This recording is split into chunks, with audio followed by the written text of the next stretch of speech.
ආයුබෝවන් දියෝ ඩයරි වෙතට ඔයගලන්ව ආදරයෙන් පිළිගන්නවා. ඉතින් මේ උදා වෙලා තියෙන අප්‍රේල් මාසේ ඉතින් බක් මාසේ ඉතින් අපේ ජීවිතවල මනම් පුංචි කාලේ ඉඳන්ම ආසම මාසය තමයි අප්‍රේල් මාසය. මොකද සිංහල අලුත් අවුරුද්ද උදා වෙන්නේ මේ මාසෙනේ. ඉතින් මාස පටන් ගන්න දවසේ ඉඳන්ම අපි ලෑස්ති වෙන්නේ සිංහල අලුත් අවුරුද්දට. ඉතින් ලංකාවේ වගේම තමයි එංගලන්තෙත් මේ කාලේ වෙනකොට වසන්ත කාලය තමයි උදා වෙලා තියෙන්නේ. ඉතින් හැම තැනම මල් පිපිලා තියෙනවා. ඉතින් මේ ලස්සන මල් ටික මම දැක්කේ අපි අවුරුද්දට බඩු ගන්න යන වෙලාවේ. ඉතින් මට හිතුණා ඔයගලන්ටත් පෙන්වන්න මේ වීඩියෝ ක්ලිප් ටිකක් ගන්න ඕනේ කියලා. ඉතින් මම දැන් ලෑස්ති වෙන්නේ අපි ගෙවල් අස්පස් කරගෙන ඉවර වුණාට පස්සේ මට හිතුණා කුස්සියේ මගේ කුළු බඩු දාලා තියෙන ලාච්චුව පොඩ්ඩක් වෙනස් කරගන්න ඕනේ කියලා. ඉතින් මං ඔන්ලයින් ඕඩර් කරලා ගෙන්න ගත්තා මෙන්න මේ විදිහට බෝතල් ටිකක්. ඉතින් ඒකේ ස්ටිකර් කාඩ් එකකුත් මේ පෑනක් තිබුණා. ඉතින් මං මේ විදිහට ස්පයිසස් ලේබල් කරගත්තා. ඉතින් හොදලා වේලින්න තිබ්බ මේ බෝතල් ටික මම දැන් ලෑස්ති වෙන්නේ ලේබල් කරගන්න. ඉතින් අර මම ලියාගත්තු ස්ටිකර් ටික මේ විදිහට බෝතල් ටිකට ස්පයිසස් ටික දාලා මම ලේබල් කරගන්නවා.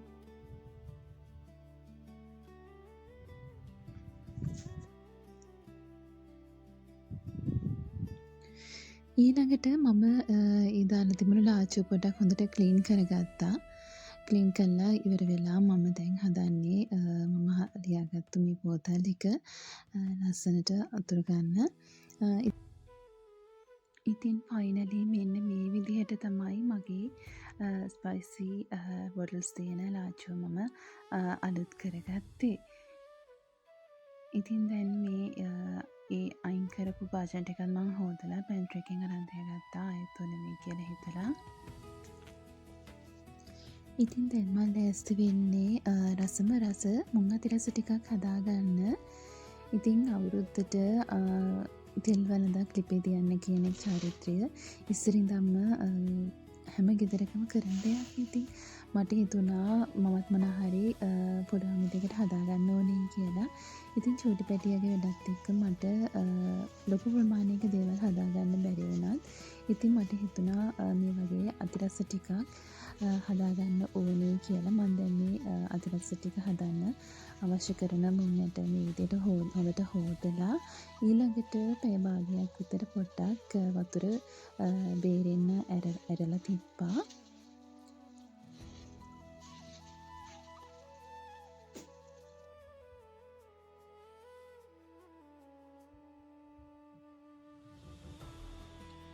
ඊළඟට මුං ඇට ටික හොඳට කබලි බැදගෙන මං බ්ලෙන්ඩර් එකේ පවුඩර් කරගත්තා. ඊළඟට එනසාල් ටික කොටා ගන්නවා. ඉතින් එනසාල් හරීම සුවඳ එකතු කරනවා. අපි හැම කැවිලි ජාතියකටම අපි එනසාල් එකතු කරගන්නවා. ඉතින් රසය වගේම සුවඳ වැඩි කරගන්න එනසාල් අත්‍යවශ්‍යම දෙයක්.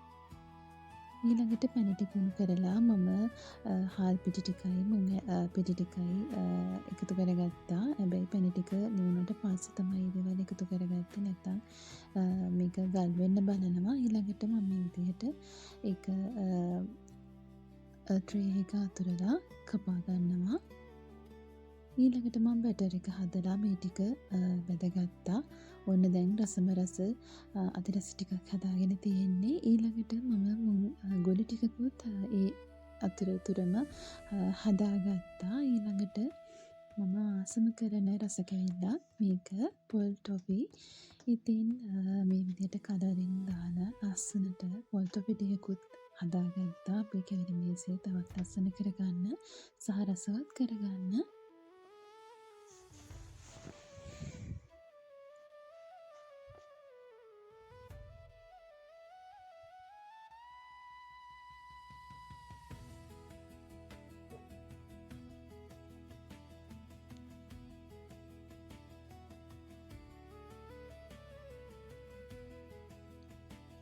ඊළඟට මට හිතුණා කේක් එකකුත් දාගන්න ඕනේ කියලා. ඉතින් කේක් කිලෝ එකක ප්‍රමාණයක් මම හදාගත්තා. ඒකත් හරිම රසට ලස්සනට ආවා. ඊට පස්සේ මේ හැමදේම හදාගෙන ඉවර වෙලා අපි ඊළඟ දවසේ උදේට අවශ්‍ය කරන දේවල් සෝතලා පිරිසිදු කරලා අරන් තිබ්බා. ඒක ඇත්තටම හරිම ලේසියි. මොකද උදේ නැගත් වෙලාව එක්ක අපිට ඒ දේවල් සේරම කරගන්න අපහසුයි. ඒක නිසා මේ දේවල් ලෑස්ති කරලා සූදානම් කරලා තියෙන එක හරිම පහසුවක්. ඊට පස්සේ කුසියත් හොඳට පිරිසිදු කරලා අතු ගාලා මොප් කරලා අපි රෑ නිදාගත්තේ.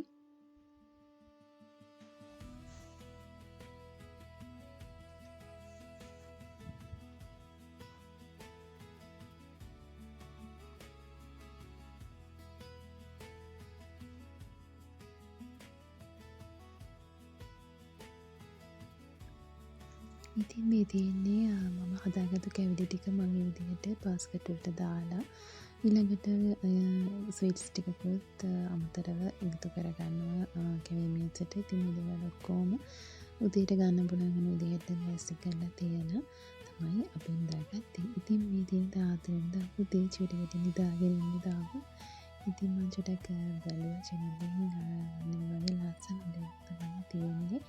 ඉතින් දැන් නැගත් වෙලාවටත් නංගා ඉතින් අපි කටසෝදගෙන ගිහිල්ලා අපි ආහාර පිසීමේ නැගතට ඔන්න අපිත් කිරිබත් එකක් තියාගත්තා. ඊළඟට බුදු පහන තියලා සිනහ ආශිර්වාදයෙන් අරගෙන මම දැන් කිරිබත් එකත් හැදලා තියෙන්නේ. ඉතින් කිරිබත් එක මේ විදිහට පිඟානකට වඩගෙන අපි දැන් කෑම මේසෙ ලෑස්ති කරගමු.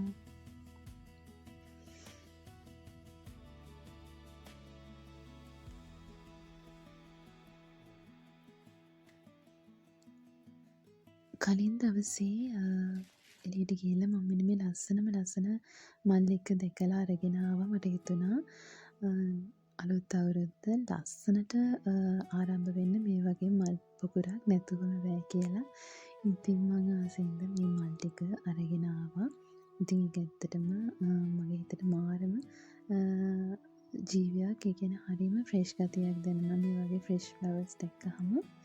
ඊළඟට අපිට අපේ ජීවිතය ආරෝග්‍යමත් කරගන්න වාගෙන හැඟීමෙන් අපි පොල් පහනක් දාලා දෙනවනේ. ඉතින් කෑම මේසෙදි පොල් තෙල් පහනක් ඇත්තටම තිබුණේ නැහැ. මම මේ විදිහට ඉටිපන්දමක් තියලා ලෑස්ති කරගත්තා. ඉතින් බලමු කොහොමද අපි කෑම මේසේ හැදවෙන්නේ කියලා.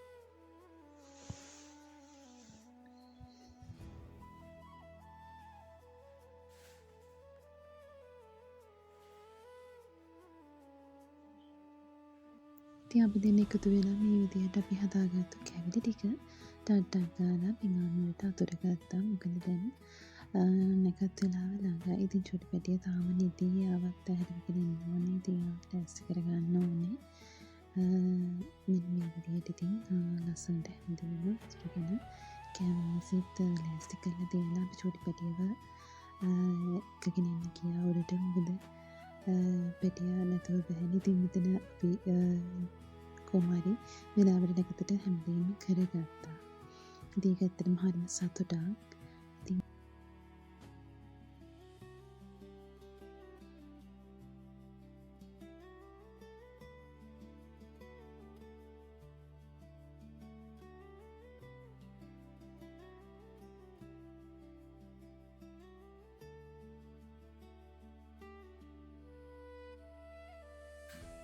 ඔන්න දැන් ඉතින් එකට පටන් ගත්තා. අපි තුන්දෙනාම එකතු වෙලා මේ පහන දැල්ලලා ප්‍රාර්ථනා කරා අපේ ජීවිතය තව තවත් ලස්සන වෙන්න, ඒ වගේම ආලෝකමත් වෙන්න කියලා. ඊළඟට ගනුදෙනු කරන වෙලාව ඉතින් චූටි කාලේ අපි හරිම ආසයි කාගෙන් හරි මේ වගේ පණ්ඩු හම්බ වෙනාට. ඉතින් මතකයන් හරිම සුන්දරයි. ඊළඟට අපේ චූටි ලියෝ බබාටත් තාත්තගෙන් මෙන්න මේ වගේ පඳුරු හම්බුණා. අපි මේ පඳුරු මෙන්න මේ වගේ කැටයකට එකතු කරගන්නවා. මොකද අපි මේක පොල්දක් වශයෙන් හැම අවුරුද්දකම කරනවා චූටිපිටියගේ බර්ත්ඩේ එකට. අපි හැමදාම ළමා නිවාසයකට දානයක් දෙනවා. ඉතින් ඒකට අපි මේ අවුරුද්දෙත් ඔන්න කැටේට සල්ලි පුරවනවා. ඉතින් ඒක හරිම ලස්සන මොහොතක්. ඊළඟට අපිට හම්බුණා රසවත් කෑලි පෙට්ටියක්. ඉතින් මේක අපි ඕඩර් කරලා ඉතින් ගත්තේ. ඒකේ තිබුණා අතිරස කොකේස් සහ දොදොල්. ඉතින් කැවුනුත් තිබුණා. ඉතින් අපි ගෙදර හැදුවට ඒවා අපිට කට්ටියත් එක්ක ෂෙයා කරගන්න තරම් ප්‍රමාණවත් නැහැ. ඉතින් වැඩ කරන තැනයි ඊළඟට අසල්වාසි කීප දෙනෙකු අතර අපිට කැවිලි ටිකක් හුවමාරු කරගන්න හිතුණා.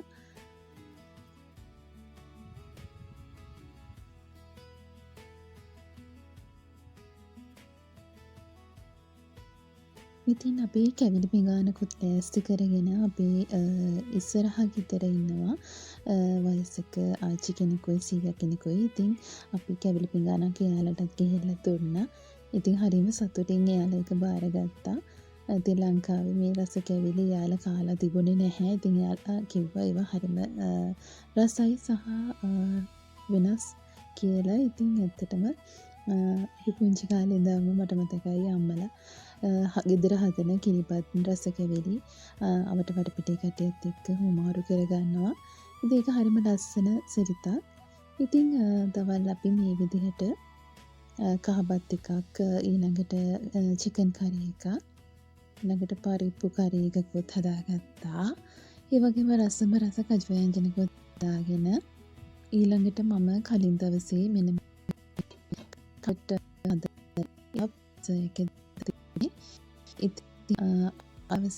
අවශ්‍ය කරන ප්‍රමාණය මේ විදිහට අපි දෙන්නට සෑහෙන්න බෙදගත්තා. බෙදලා අපි දෙන්න මේ විදිහට අපේ අවුරුදු කෑම මේසයත් ලෑස්ති කරගත්තා. ඉතින් හරිම රසට තිබුණු කෑම වේලක්.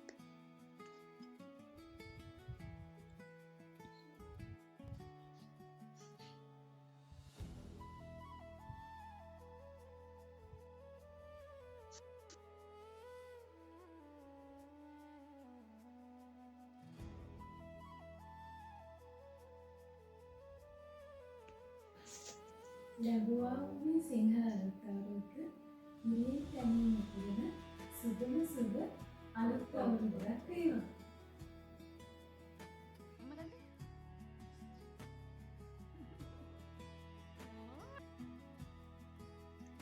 ඉතින් මේ අපිත් එක්ක එකතු වුණු ඔයගොල්ලන් හැමෝටම ලස්සනම ලස්සන සුබම සුබ අවුරුද්දක් වෙන්න කියලා ආයෙත් ප්‍රාර්ථනා කරනවා.